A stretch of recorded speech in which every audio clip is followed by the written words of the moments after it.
दोस्तों, क्या आप जानते हैं कि पांडव जिन्होंने धर्म की स्थापना की थी, जो स्वयं भगवान श्री कृष्ण को पूजते थे, उन पांडवों को भी केवल एक अपराध के कारण इस कलयुग में दोबारा जन्म लेना पड़ा। और दोस्तों, ये अपराध भी कोई साधारण अपराध नहीं था, बल्कि स्वयं भगवान शिव को युद्ध के लिए ललकारने का अपराध था। दोस्तों, महाभारत का युद्ध तो समाप्त हो गया था, लेकिन पीड़ा और दर्द अभी भी शेष था। अश्वत्थामा, कृपाचार्य और कृतवर्मा, जो कौरवों के दल में बचे हुए थे, उनके अंदर अभी भी प्रतिशोध की आग जल रही थी। वे तीनों आधी रात्रि के समय पांडवों के शिविर के निकट पहुंचे। अश्वत्थामा के मन में अभी भी अपने पिता के मृत्यु का प्रतिशोध जल रहा था, और उस रात अश्वत्थामा ने अटल निर्णय किया, जिस पीड़ा से उसे निकलना पड़ा है, जो पीड़ा उसे मिली है, वही पीड़ा पांडवों को भी मिलेगी और उनकी भी संतानों का अंत होगा। और इसी इच्छा के कारण अश्वत्थामा ने भगवान शिव की तपस्या की, उनकी आराधना की और उन्हें प्रसन्न किया। अंततः भगवान शिव प्रसन्न हुए और उन्होंने अश्वत्थामा को एक दिव्य तलवार दी और साथ ही पांडवों के शिविर में प्रवेश करने की आज्ञा भी दे दी। और फिर क्रोध से भरे हुए अश्वत्थामा ने पांडवों के शिविर में पहुंचकर उनके सारे पुत्र जो द्रौपदी से प्राप्त हुए थे, उनका निर्ममता से वध कर दिया। सवेरा होने पर जब यह समाचार पांडवों तक पहुंचा, तब पांडवों का हृदय क्रोध से उबल उठा। अब उनके अंदर भी यही बदले की भावना जाग रही थी और सभी पांडवों ने मिलकर यह निश्चय किया कि अब वे अश्वत्थामा को आज्ञा देने वाले उनके आराध्य भगवान शिव से युद्ध करेंगे। अगली सुबह भगवान शिव ने पांडवों को दर्शन दिए, लेकिन क्रोध से भरे हुए पांडवों ने अपने अहंकार के चलते भगवान शिव को प्रणाम नहीं किया, बल्कि उनके ऊपर अस्त्र चलाए, गदा चलाए, शस्त्र चलाए, बाण, भाले, सबका प्रहार किया।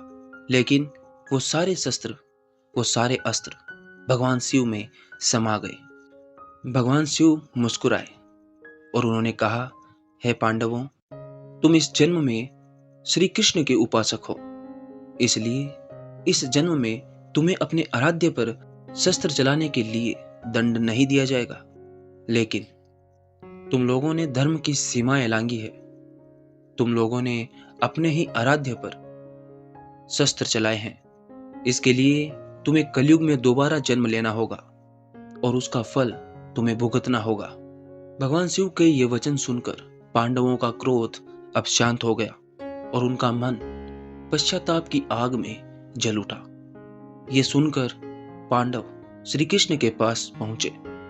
पांडवों ने कहा, हे माधव, हम धर्म की रक्षा के लिए निकले थे, परंतु हमारे ही क्रोध के कारण अब हमें पुनः जन्म लेने का श्राप मिला है। अब आप ही बताइए, यह जीवन समाप्त होने के बाद हमारा क्या होगा? भगवान श्री कृष्ण ने यह बात सुनकर बड़े ही शांत स्वर में कहा, हे पांडवों, यह समय का चक्र है। तुम्हारे भाग्य में यही लिखा था। यह विधि का विधान है। जो जन्मा है उसे दोबारा जन्म लेना होगा। श्राप के मुताबिक तुम्हें कलयुग में दोबारा जन्म लेना होगा, नए रूप से, नए नाम से और नए कर्मों से। परंतु तुम्हारा कर्म, तुम्हारी आत्मा और उस आत्मा का तेज वही रहेगा। फिर भगवान श्री कृष्ण ने बताया कि कौन कौन कहां कहां पर जन्म लेगा। युधिष्ठिर, जो धर्म के रक्षक माने जाते हैं, कलयुग में वत्स्यराज राजा के पुत्र के रूप में जन्मे।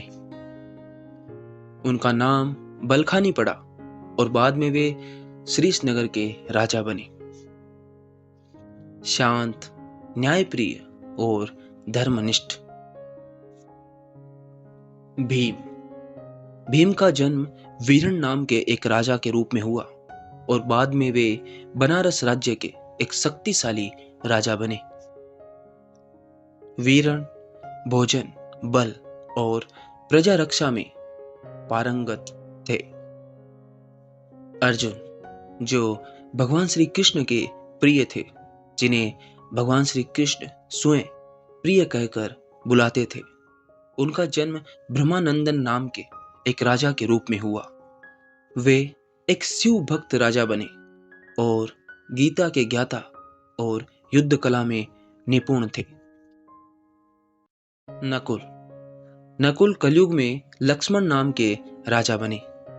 वे सौंदर्य और तलवार कला में निपुण थे और वे कान्यकुब्ज राज्य के राजा के पुत्र थे।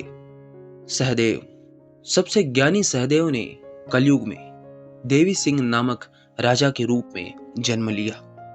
उनका राज्य भीमसेन नामक एक राजा के अधीन था, लेकिन अपनी शौर्य का प्रमाण देते हुए उन्होंने उस राज्य को फिर से अपने अधीन किया और उसे एक स्वतंत्रता दिलाई। दोस्तों, कलयुग में जब पाप और अन्याय अपने चरम पर थे, तब यही पुनर्जन्म लेने वाले पांडवों के अंश धर्म और सत्य की रक्षा करने में लगे थे। युधिष्ठिर ने न्याय की फिर से स्थापना की और अर्जुन ने धर्म युद्ध का पाठ पढ़ाया। सहदेव ने ज्योतिष और विज्ञान के माध्यम से अपने राज्य को उन्नत बनाया, लोगों को नई तकनीकों के बारे में सिखाया। दोस्तों, कभी कभी हमें लगता है कि महाभारत केवल एक इतिहास है, लेकिन हम यह नहीं जानते कि महाभारत हमारा जीवन ग्रंथ है, हमारा जीवन चक्र है।